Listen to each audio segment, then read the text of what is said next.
You clicked on the correct video because today we're diving into TCG Pocket, covering the top 10 cards that can be used on every single deck. So without any further ado, let's start off the list. Number 10, Kangaskhan. This is a colorless Pokemon that requires 1 energy in order to attack. Kangaskhan can work at any deck since it requires any kind of energy to do its job. The reason this Pokemon is good though lies on its HP.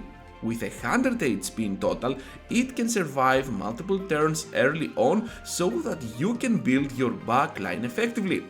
Its only drawback is its retreat cost, which lies at 3 energy cost in total.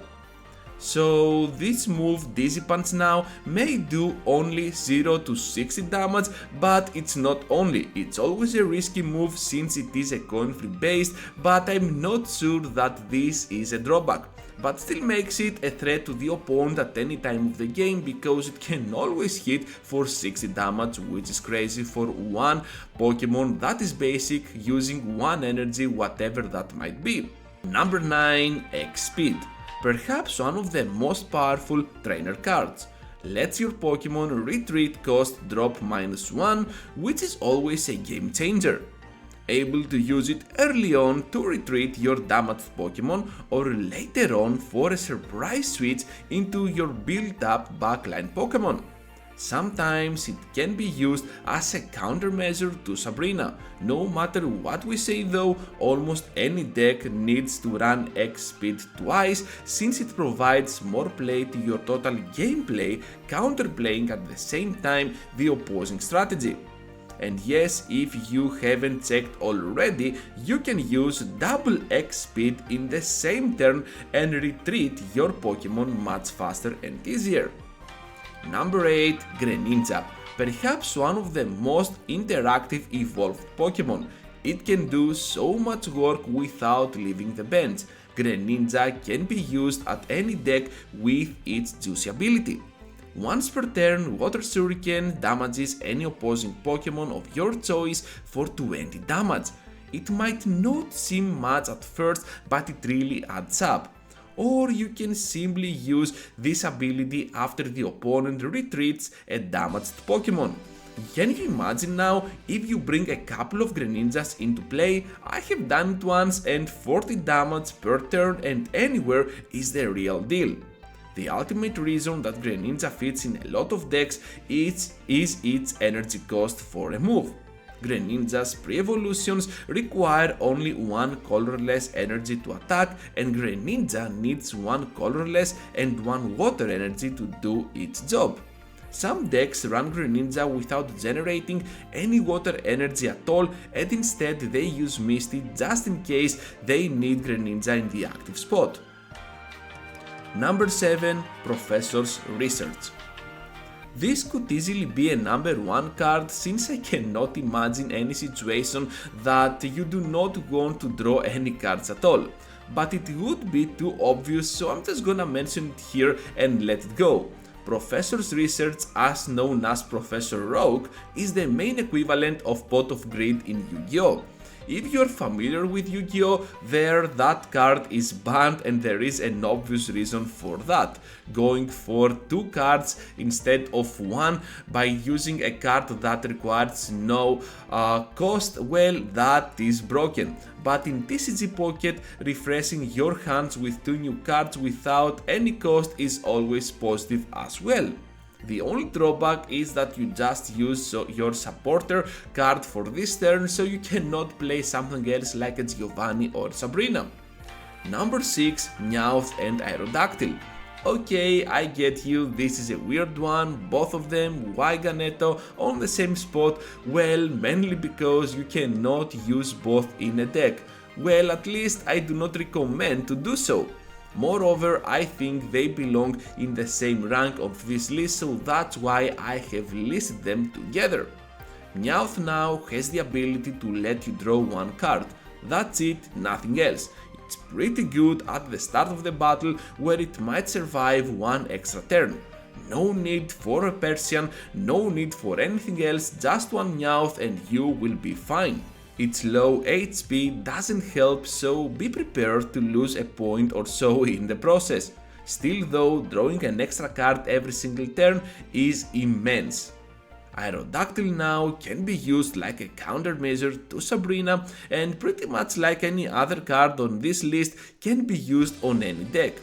You won't get any points, but if you get the coin flip land heads, well, Aerodactyl can send the opposing loaded Pokemon back to the deck, ruining everything that your opponent has built so far. A Pokemon move that powerful and arguably the most underrated move ability in TCG Pocket. Number 5. Giovanni. 10 extra damage might not seem much at a first glance, but you will need it when the time comes. I believe running one Giovanni at any deck is a must-have since it can turn a close battle into a huge victory. Giovanni can be used early on to something like a Farfetch'd to break a bunch of 50 HP basic Pokemon, or later on against something like an EX Pokemon to guarantee some crazy one-shots. Even though this card is very good offensively, it is still a supporter, so you can use it once per turn and you will only need its power once, so running one Giovanni is almost a mandatory thing to do at any deck. Number 4. Farfetch'd. Pretty much like Kangaskhan, we are looking at another colorless Pokemon. However, Farfetch'd can guarantee that 40 damage and you are not relying on that coin to do your work. No coin flip, just straight up damage. Super good early on, especially against decks that need build up to be useful.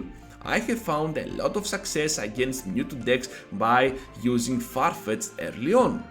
Another plus is its energy retreat cost lying at 1, and in comparison to the 3 that Kangaskhan is having, this makes Farfetch'd an adaptive card to any situation. Its only drawback is its low HP level.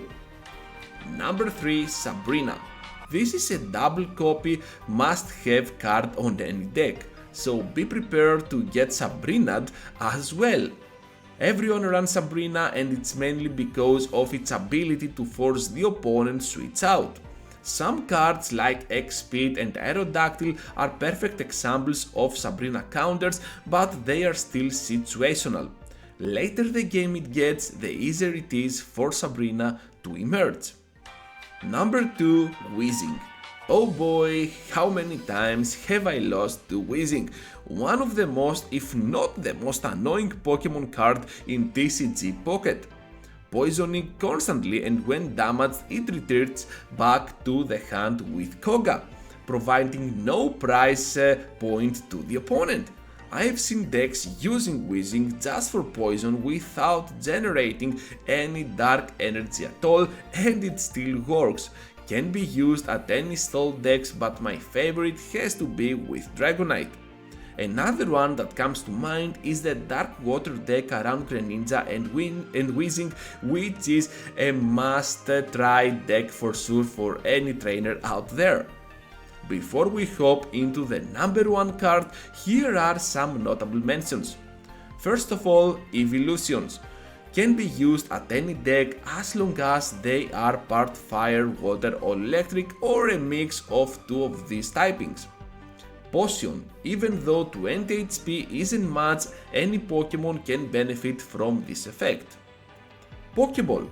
Gets straight up a Pokemon from the deck to the hand, a very handy effect.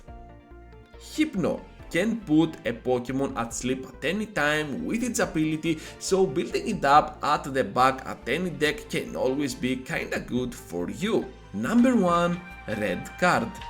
I bet you didn't expect this, but hear me out. We have already heard about cards from this list like Professor's Research and Meowth, which let you draw cards constantly. So instead of just watching your opponent draw their entire deck, now you can actually do something. Red card has helped me so many times that I cannot even count them and handed me free wins pretty easily.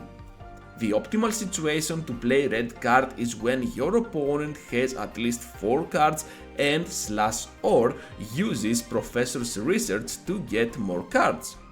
It feels so good to shuffle back to the deck 6 to 7 cards your opponent has on their hand and now they've lost their Professor's Research card for sure. I recommend running one red card at any deck, and if you ever are at a tough spot considering what your 20th Pokemon card might be, or trainer or supporter or whatever, then perhaps a second copy of red card can replace that card that you're supposedly trying to put in your deck, and of course red card can come in handy at any situation. So that is gonna be all for today, everyone. Thank you for watching and for staying till the end. Write down in the comment section what might be your optimal card and something that is missing from this list, so perhaps we can help each other out and find some other hidden gems. Thank you for watching and I hope to see you all into the next one.